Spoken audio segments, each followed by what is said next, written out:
Welcome to English Moja. Welcome to my YouTube channel English মজা। তোমরা সবাই কেমন আছো? আশা করি অনেক ভালো আছো। ট্রান্সফরমেশন অফ সেন্টেন্সের আজকের ক্লাসে তোমাদের সবাইকে স্বাগতম। তোমরা যারা এই ক্লাসটি করছো তোমাদের সুবিধার্থে বলে রাখি, আজকের ক্লাসটি বিশেষ করে তাদের জন্য ইম্পর্টেন্ট হবে তোমরা যারা এসএসসিতে রয়েছো অথবা তোমরা যারা এইচএসসি প্রিপারেশন নিচ্ছ, এইচএসসি ফাইনাল পরীক্ষার্থী রয়েছো এবং সর্বোপরি তোমরা যারা অ্যাডমিশন পরীক্ষার্থী রয়েছো তাদের জন্য আজকের ক্লাসটি খুবই ভাইটাল হবে। তো ট্রান্সফরমেশন অফ সেন্টেন্সের ভেতরে মূলত চারটি পার্ট রয়েছে। ট্রান্সফরমেশন অফ সেন্টেন্সের সেই চারটি পার্ট হচ্ছে ডিগ্রি চেঞ্জিং, আরেকটি রয়েছে ভয়েস চেঞ্জিং, তারপরে তুমি দেখতে পাবে সিম্পল, কমপ্লেক্স এবং কম্পাউন্ড, এবং আরেকটি অপশান রয়েছে, আরেকটি পার্ট রয়েছে সেটি হচ্ছে অ্যাফার্মেটিভ বাক্যকে কখনো করতে হয় নেগেটিভ, ইন্টারোগেটিভ, এক্সক্লেমেটিভ অথবা ইম্পারেটিভ। তো আমি এই ট্রান্সফরমেশনেরই আরেকটি পার্ট অর্থাৎ যেটা বলছি সিম্পল, কমপ্লেক্স এবং কম্পাউন্ড, সেই পার্টটি ক্লাস আমি নিয়ে ফেলেছি। তোমরা ইচ্ছা করলে আমার চ্যানেল থেকে সেই ক্লাসটি করে আসতে পারো। আজকে আমি ট্রান্সফরমেশন অফ সেন্টেন্সের অ্যাফার্মেটিভ বাক্যকে কিভাবে নেগেটিভ করতে হয় সেই রুলসগুলো, সেই টেকনিকগুলো আজকে তোমাদেরকে শেখাবো। সো ঝটপট খাতা নিয়ে রেডি হয়ে যাও এবং গুরুত্বপূর্ণ নোটগুলো অবশ্যই খাতায় তুলে নেবে।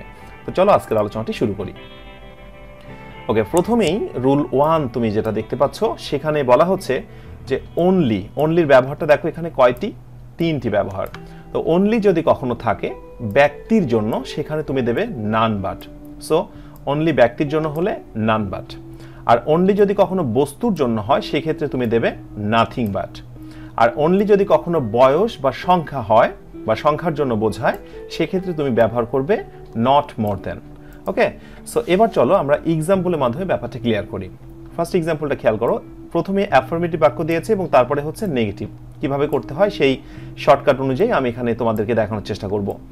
আচ্ছা, তো অ্যাফার্মেটিভ বাক্যটা এরকম যে অনলি তমা ক্যান রিড ইওর মাইন্ড, একমাত্র তমাই তোমার হৃদয় বুঝতে পারে। তো এক্ষেত্রে দেখো অনলিটা আমি কার জন্য ব্যবহার করেছি? তমা, ব্যক্তির জন্য। তো অনলি যদি কখনো ব্যক্তির জন্য ব্যবহার করা হয় সেক্ষেত্রে আমাকে কি দিতে হবে? None but. দেখো এই যে অনলি, এটার পরিবর্তে আমি দিয়েছি নান বাট, তারপরে বাকি যা আছে তাই, এর কিন্তু কোনো পরিবর্তন হয়নি। এরপরে শর্টকাটে কি দেখেছো যে অনলি যদি কখনো বস্তুর ক্ষেত্রে থাকে সেক্ষেত্রে আমরা বসাবো নাথিং বাট। তুমি এই এক্সাম্পলটা খেয়াল করো, অ্যাফার্মেটিভ বাক্যটা he needs a pen only, তার একটি কলম প্রয়োজন শুধু। এখন দেখো এখানে যে অনলিটা ব্যবহার করেছো কিসের জন্য? এ পেন, একটি কলমের জন্য, একটি বিষয়বস্তুকে বোঝানো হয়েছে। তো যখনই অনলি কোনো বিষয়বস্তুকে বোঝাবে সেই ক্ষেত্রে অনলি পরিবর্তে আমাকে দিতে হবে নাথিং বাট। সো রাইট উত্তর কি হয়েছে? He needs nothing but a pen.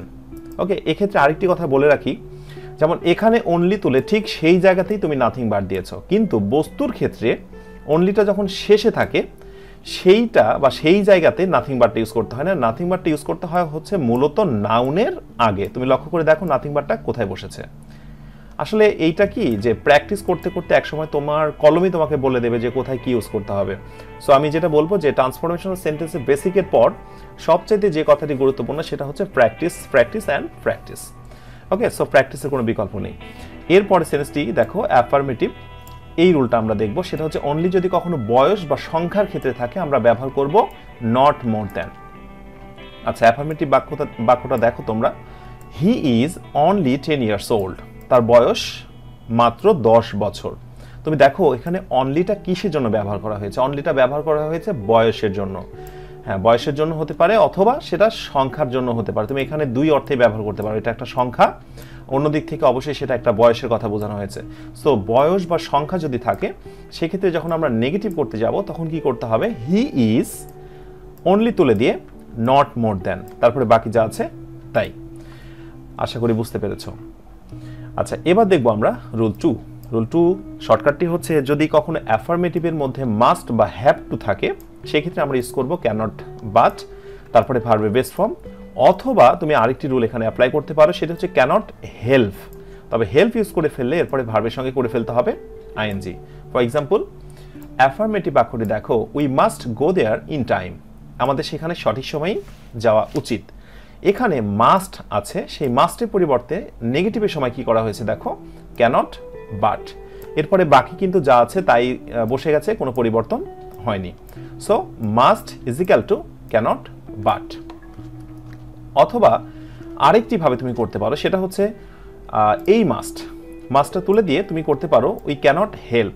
তুমি যখন হেল্প করে ফেলবে, তুমি লক্ষ্য করে দেখো হেল্পের পরে অবশ্যই তোমাকে কি করতে হবে, ভার্বের সঙ্গে আইএনজি দিতে হবে। সেই জন্য রাইট উত্তর কি হয়ে যাবে, উই ক্যানট হেল্প।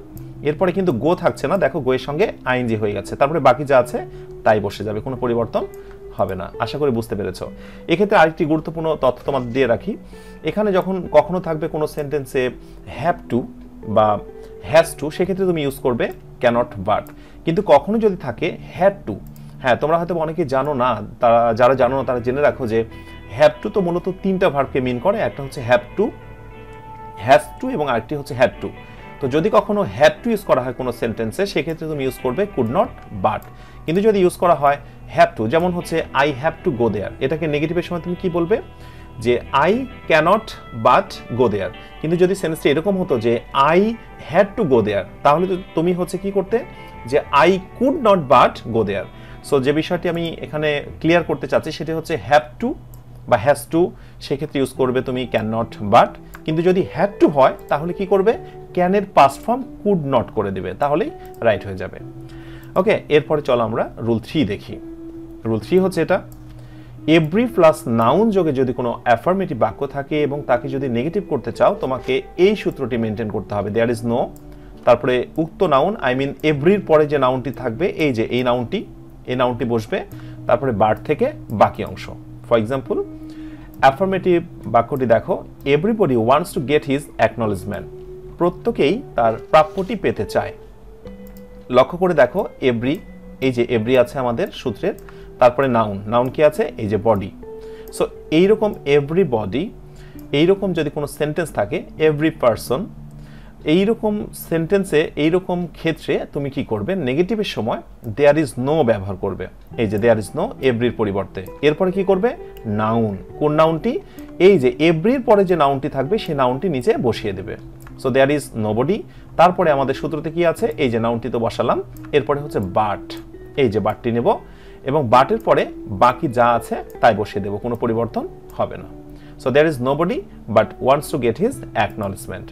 তবে একটি সেন্টেন্স ব্যতিক্রম আছে, এই এভরি দিয়েই হয়, কিন্তু ব্যতিক্রমটা হচ্ছে কেমন দেখো, যদি পরীক্ষায় এই সেন্টেন্সটি আসে কখনো, every rose has a thorn, প্রত্যেকটি গোলাপেরই কাঁটা আছে, যদি এই সেন্টেন্সটাকে তোমাদের কেউ নেগেটিভ করতে বলে, তাহলে সাধারণত তোমরা যারা এই সূত্রে বিশ্বাসী বা এই সূত্র যারা বিশ্বাস করবে তারা সেটা কি করবে দেখো, তোমরা হয়তো এটা করে ফেলবে যে there is no rose but has thorn. কিন্তু এক্ষেত্রে তোমাদের যে বিষয়টি বলবো সেটি হচ্ছে, যদি কখনো এভরি পরে নাউন থাকে এবং সেই সেন্টেন্সে যদি হ্যাভ ভার্ব হয়, মেন ভার্ব, হ্যাভ বা হ্যাজ এটা যদি মেন ভার্ব হয়, তাহলে পরিবর্তনের সময় তোমাকে উইদাউট নিয়ে আসতে হবে। সো রাইট উত্তরটা তাহলে কেমন হচ্ছে, এভরি রোজ, এই যে দেয়ার ইজ নো, তারপরে রোজ, হ্যাঁ এটা নর্মাল আগের নিয়মের মতোই আসবে, শুধু এইখানে তোমাকে যেটা করতে হবে, হ্যাভ বা হ্যাজ এটার বিপরীতে একটি শব্দ নিয়ে আসতে হবে, সেটি হচ্ছে উইদাউট, এবং তারপরে বাকি যা আছে তাই। তো অনেকে হয়তো বা জানো না, তোমরা যারা জানো না একটু জেনে রাখো যে অ্যাফার্মেটিভ বাক্যে যদি হ্যাভ বা হ্যাজ এইটা যদি মেইন ভার্ব হয়, প্রধান ভার্ব মানে ওই একটাই যদি মেইন ভার্ব হয়, তো সেই সেন্টেন্সকে তুমি যখন নেগেটিভ করবে সেক্ষেত্রে কিন্তু তোমাকে উইদাউট ইউজ করতে হবে, এটা ব্যতিক্রম নিয়ম। তবে এক্ষেত্রে বলে রাখি, যদি কেউ এভরি রোজ হ্যাজ থ্রোন এটা যদি নেগেটিভ এটা করতো যে there is no rose but has thorn, সেটাও হবে, সেটা হবে না এটা বলা যাবে না। তবে অ্যাবসলিউট রাইট আনসার হচ্ছে এই যে নিচেরটা। ওকে, এটা একটু ব্যতিক্রম ছিল। এরপরে আমরা দেখব রুল 4। রুল 4 হচ্ছে অলওয়েজ থাকলে সেই সেন্টেন্স আমরা নেভার ইউজ করব এবং মূল শব্দের বিপরীত শব্দ ইউজ করব। ফর এক্সাম্পল অ্যাফার্মেটিভ বাক্যটা দেখো, শি ইজ অলওয়েজ লেট, দেখো এখানে কি রয়েছে, অলওয়েজ আছে। সো তুমি যখন পরিবর্তন করবে তখন কি করবে, অলওয়েজটা তুলে দেবে never. So she is never, আর লেটের বিপরীত শব্দ, লেট মানে কি, দেরি করে আসা। তাহলে দেরি করে আসার বিপরীতটা কি হবে, সময় করে আসা, সময় মতো কাজ করা, যেটা ইংলিশ হচ্ছে পাংচুয়াল।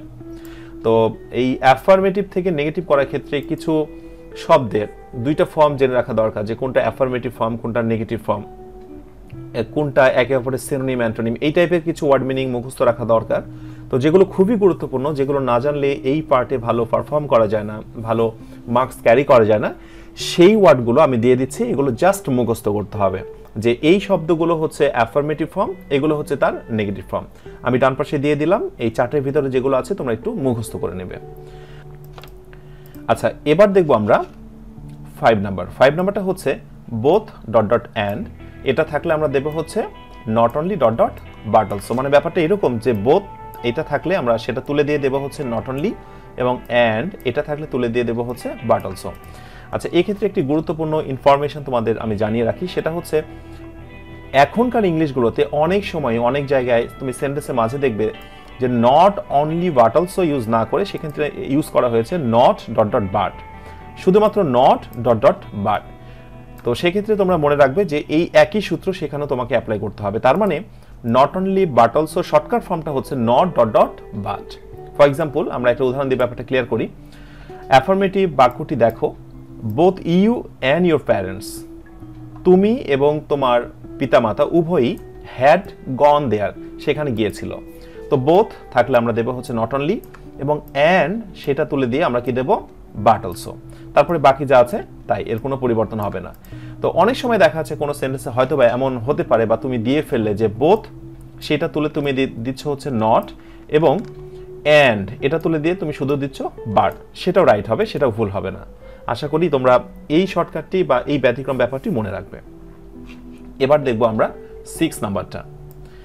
6 নাম্বার যে শর্টকাটটি তোমাদের মনে রাখতে হবে সেটা হচ্ছে যদি অ্যাফার্মেটিভে কখনো ম্যানি থাকে তাহলে তার নেগেটিভ করার সময় তোমাকে ব্যবহার করতে হবে not a few. For example, উদাহরণটি খেয়াল করা যাক, সেটি হচ্ছে অ্যাফার্মেটিভ বাক্যটি যদি এরকম হয় যে we have many good friends, তো নেগেটিভের সময় তুমি কি করবে? লক্ষ্য করে দেখো, অ্যাফার্মেটিভের মধ্যে কিন্তু ম্যানি আছে, এই যে ম্যানি।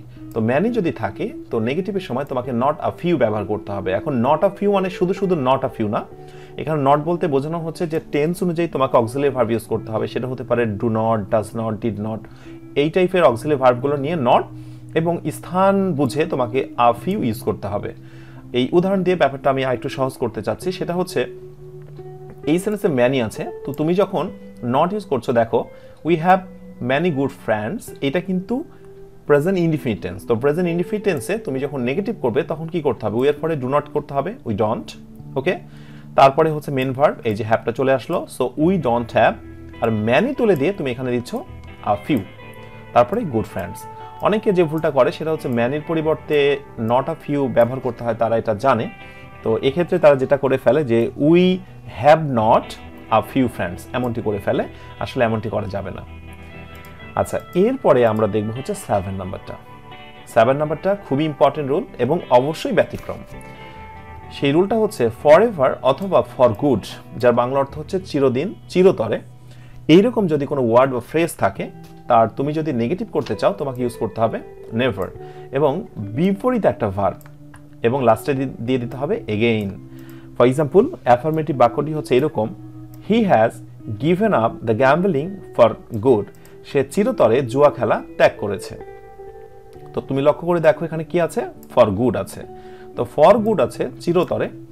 এক্ষেত্রে তুমি যখন নেগেটিভ করতে চাইবে স্থান ভেদে নেভারটা ঠিক যেই জায়গাটায় বসে সেই জায়গাটায় তো তোমাকে নেভার ইউজ করতে হবে, এবং বিপরীত একটা ভার্ব নিতে হবে, এবং সবশেষে এগেইন ইউজ করতে হবে। তো আমি কি করেছি দেখো, হি হ্যাজ গিভেন আপ, এই যে he has never, are given আপের বিপরীত আমি একটি শব্দ দিয়েছি, এই যে বিপরীত ভার্ব দেওয়া হয়েছে। গিভেন আপ মানে কি? গিভ আপ মানে হচ্ছে ত্যাগ করা। হ্যাজের কারণে গিভ থেকে গিভেন হয়েছে। তো যেহেতু গিভ আপ মানে হচ্ছে ত্যাগ করা, এটার হচ্ছে বিপরীত একটি ভার্ব দিতে হবে অ্যাকসেপ্টেড, যার বাংলা অর্থ হচ্ছে গ্রহণ করা। আর নর্মালি এখানে হ্যাজ থাকার জন্য অ্যাকসেপ্টেড হয়েছে। আর বাকি দ্য গ্যাম্বলিং, এই যে দ্য গ্যাম্বলিং বসেছে, এবং ফর গুড ছিল এটা তুলে দেওয়া হয়েছে, এবং সবশেষে দিতে হবে এগেইন। তাহলে তুমি অর্থটা লক্ষ্য করে দেখো, এটার প্রথমটার বাংলা ছিল এরকম যে সে চিরতরে জুয়া খেলা ত্যাগ করেছে, আর পরেরটা নেগেটিভ করে অর্থটা হয়েছে সে কখনোই আর জুয়া খেলা শুরু করেনি বা গ্রহণ করেনি। তাহলে ব্যাপারটা কিন্তু ঘুরে ফিরে একই দাঁড়াচ্ছে। আর ট্রান্সফরমেশন অফ সেন্টেন্স তো তোমরা সবাই জানো যে তুমি নট ইউজ করবে, নো ইউজ করবে, কিন্তু ঘুরে ফিরে অর্থটা কিন্তু আগেরটাই ফিরে আসতে হবে।